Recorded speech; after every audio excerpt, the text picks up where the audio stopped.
Hola amigos, ¿cómo están? Les doy la bienvenida a una edición más de Legalmente Hablando.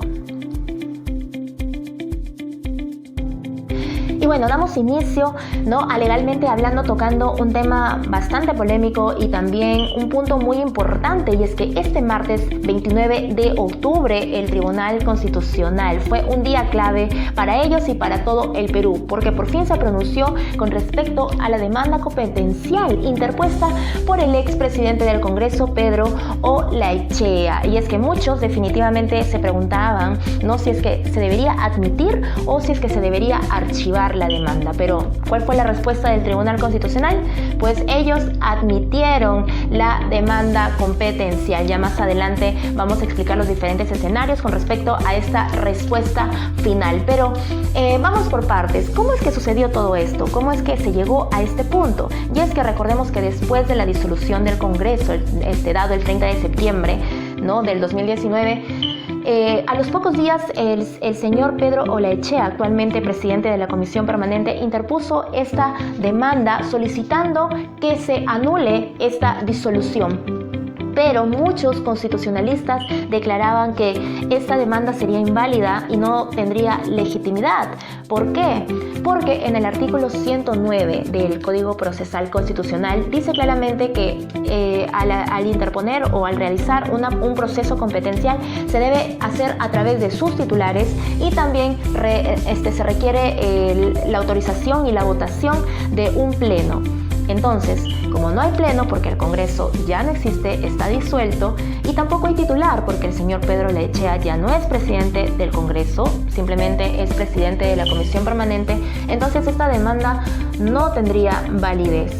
Sin embargo, inclusive el Poder Ejecutivo se pronunció ante esto, Cuando vio que el documento de esta demanda estaba firmada por el señor Pedro Olaechea como titular del Congreso, entonces interpuso una denuncia ante la Fiscalía, por un delito de presunta usurpación de funciones. Entonces se pidió incluso que se investigara, que se hiciera una investigación preliminar al señor Pedro Olaechea y también a los firmantes de esta demanda.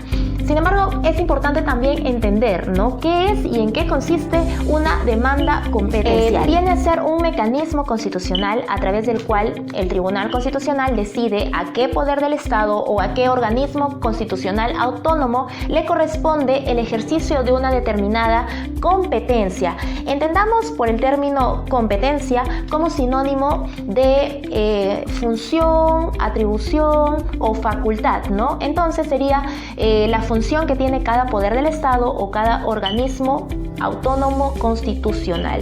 Entonces, cualquiera que interfiera en esas funciones, ellos pues tienen todo el derecho de tomar acciones legales. ¿Y cómo? Pues interponiendo una demanda competencial. En el caso del Congreso, una de sus funciones principales era elegir a los miembros del Tribunal Constitucional, era su función. Pero ellos consideran que el Poder Ejecutivo interfirió en esa función, que quiso evitar que se realizara esa atribución que ellos tienen. Entonces, pues interponen esta demanda. Ellos consideran que el decreto supremo que disuelve el Congreso y que convoca a nuevas elecciones parlamentarias violó pues definitivamente su autonomía y las competencias pertenecientes al Poder Legislativo. Ahora que ya tenemos bastante claro en qué consiste una demanda competencial, analicemos el por qué el Tribunal Constitucional votó a favor de la admisión de este proceso. Y es que definitivamente ellos no se basaron en una interpretación literal, porque si es que se hubieran basado en una interpretación literal a la ley, la hubieran archivado, hubieran dicho, a ver, el señor Pedro Olaechea no es titular del Congreso y tampoco tiene la autorización ni la aprobación de un pleno. Por ende, se hubiera ido al archivo. Pero más que todo, yo creo que ellos se basaron en una interpretación en donde consideran a la Comisión Permanente como una representación de lo que fue el Poder Legislativo. Entonces ellos dijeron que el hecho que el Congreso se haya disuelto no significa que no exista un representante del Poder Legislativo, ¿no? Entonces, al basarse en eso, ellos admitieron esta demanda, no considerando a la Comisión Permanente como una pequeña, ¿no?, representación del Legislativo. Entonces, ¿fue saludable? ¿Fue lo correcto que se admitiera esta demanda? Bueno, particularmente yo siempre creí que sí se debía admitir la demanda por un tema o por una razón de que era saludable para todo el país, ¿no? Porque al admitirse esa demanda, nosotros los peruanos podríamos saber si es que en realidad esta disolución se dio dentro del marco constitucional o fuera del marco constitucional, ¿no? Entonces, con esta demanda se nos aclararía el panorama y también se nos sacaría de esa incertidumbre. Ahora sí, vamos a analizar los diferentes escenarios con respecto a la admisión de esta demanda competencial que busca anular la disolución del Congreso. Ojo, que el hecho que se haya admitido esta demanda no quiere decir de que todo vuelva a la normalidad y que el Congreso retome sus funciones, para nada. El que se haya admitido esta demanda quiere decir de que se abre un proceso, se inicia un juicio.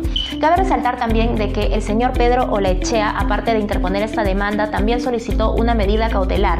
¿Qué significa? Una medida cautelar es una medida preventiva que sirve para el cumplimiento de una futura sentencia, pero gracias a Dios el Tribunal Constitucional rechazó esta medida cautelar, porque en el caso que la hubiera aceptado, ¿no? Simplemente, ¿qué pasaría? Pues se hubiera suspendido las elecciones parlamentarias y el Congreso disuelto hubiera retomado sus funciones. Y en ese hipotético caso, estoy casi segura que el pueblo peruano se hubiera pronunciado, se hubiera manifestado y se iría pues en contra del Tribunal Constitucional, generando más caos y otra crisis. Y la verdad, ahorita para crisis ya no estamos, con la que estamos afrontando ahora es más que suficiente.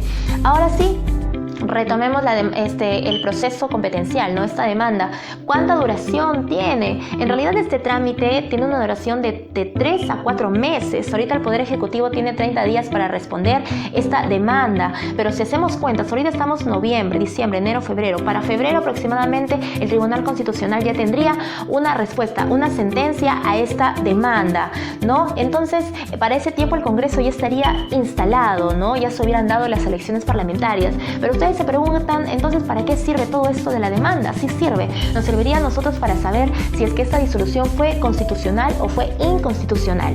Ahora vamos con el primer escenario. En el caso que la sentencia sea inconstitucional, pues simplemente la sentencia tendría efectos declarativos, más no restitutivos, ¿no? Para ese tiempo el nuevo Congreso ya estaría instalado, entonces el Congreso disuelto ya no volvería a retomar sus funciones. Más bien, esta sentencia serviría para responsabilidades posteriores. ¿Y qué es lo que quiero decir con esto?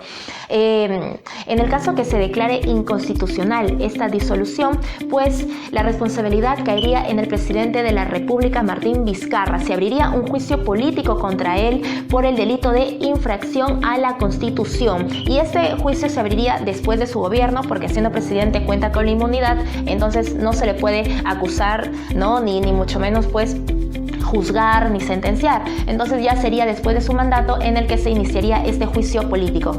Y en el segundo escenario, que la sentencia diga que fue constitucional esta disolución, pues simplemente todo seguiría su curso y los que se tienen que preocupar son los firmantes de esta demanda, porque se enfrentarían a una investigación por el presunto delito de usurpación de funciones. Entonces es muy saludable e importante que estemos atentos a esta sentencia. Si es que todo se dio conforme a la Constitución, pues todo bien, todo perfecto, pero si es que se dio de una forma inconstitucional, pues los responsables tendrían que pagar, ¿no?, las consecuencias jurídicas de sus actos. Es muy importante siempre estar atento. Espero que les haya aclarado todo el panorama con respecto a la demanda competencial y bueno, pues nos veremos hasta una próxima oportunidad en Legalmente Hablando. No te olvides de suscribirte, por favor. Quiero que me dejes tus comentarios también y me digas si es que para ti fue correcto que se haya admitido esta demanda competencial, y si es que es todo lo contrario también, pues quisiera saber tu punto de vista. No te olvides que puedes seguirme en mis redes sociales, en Instagram como